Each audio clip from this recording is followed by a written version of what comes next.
Toutes les langues permettent à leurs locuteurs de communiquer qui fait quoi à qui. Structurellement, les langues le font de trois manières différentes, soit par l'ordre des mots, en changeant la forme du verbe, ou en changeant la forme du nom ou du pronom. L'ordre des mots est un moyen de communiquer qui fait quoi à qui. L'anglais est un exemple de ce type de langue en ce qui concerne les noms. Bob called John, qui veut dire Bob a appelé à John. En français, transmet un message très différent de John called Bob ou John a appelé à Bob. Si nous changeons ces phrases pour utiliser des pronoms au lieu de noms, nous verrons alors une manière structurelle différente de marquer qui fait quoi à qui, comme dans He called John en anglais, qui veut dire il a appelé à John en français, ou John called him, John lui a parlé, ou même He called him, il lui a parlé. Dans cette phrase, la personne qui a appel, il, est désigné le sujet, et la personne qui reçoit l'appel, lui, est désigné l'objet. Cette méthode structurelle est souvent appelée marquage de cas. D'autres langues communiquent la même information en utilisant des formes différentes du verbe. On parle souvent de conjugaison, d'accord du sujet ou de référence au participant. L'espagnol est un exemple de ce type de langue.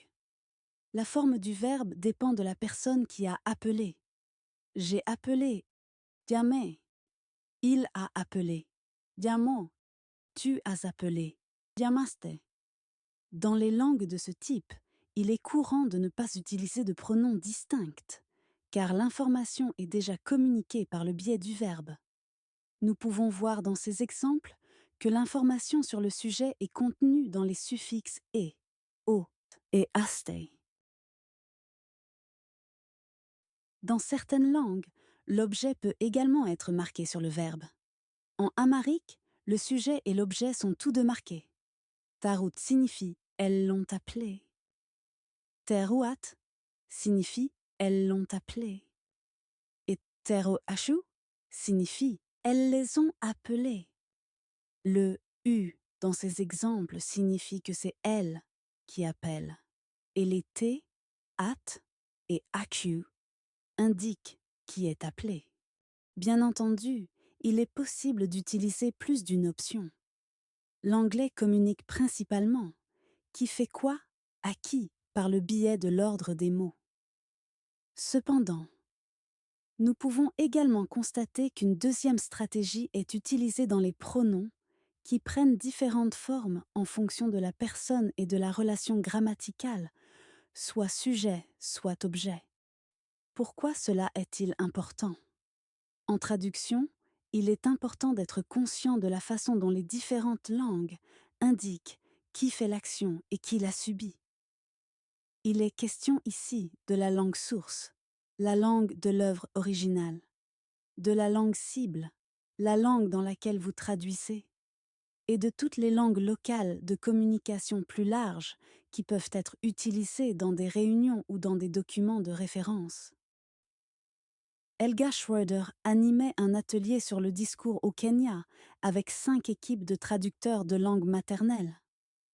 Leur langue n'utilise généralement pas de pronoms personnels isolés, comme il, je et il, mais plutôt des préfixes ou des suffixes sur le verbe pour indiquer le sujet et l'objet.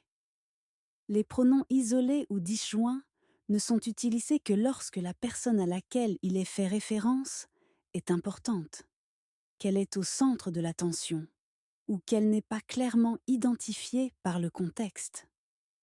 Tous les traducteurs participant à l'atelier ont utilisé l'anglais comme langue source de la traduction.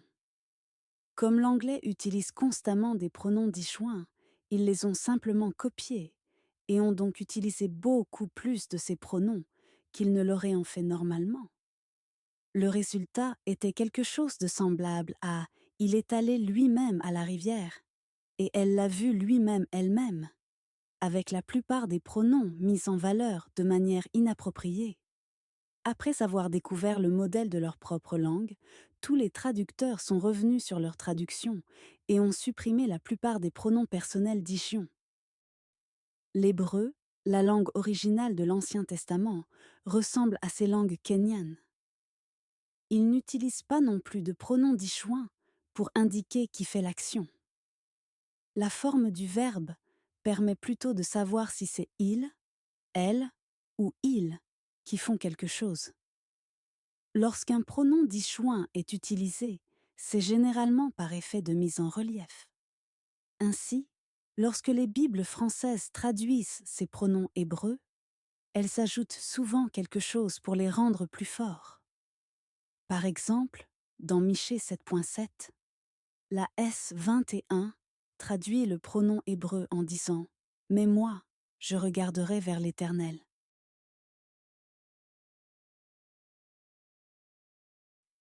En conclusion, lorsque vous travaillez avec plusieurs langues, n'oubliez pas qu'un rôle, comme celui qui fait l'action, peut être marqué par l'ordre des mots, la modification de la forme du nom ou prénom, ou la modification de la forme du verbe.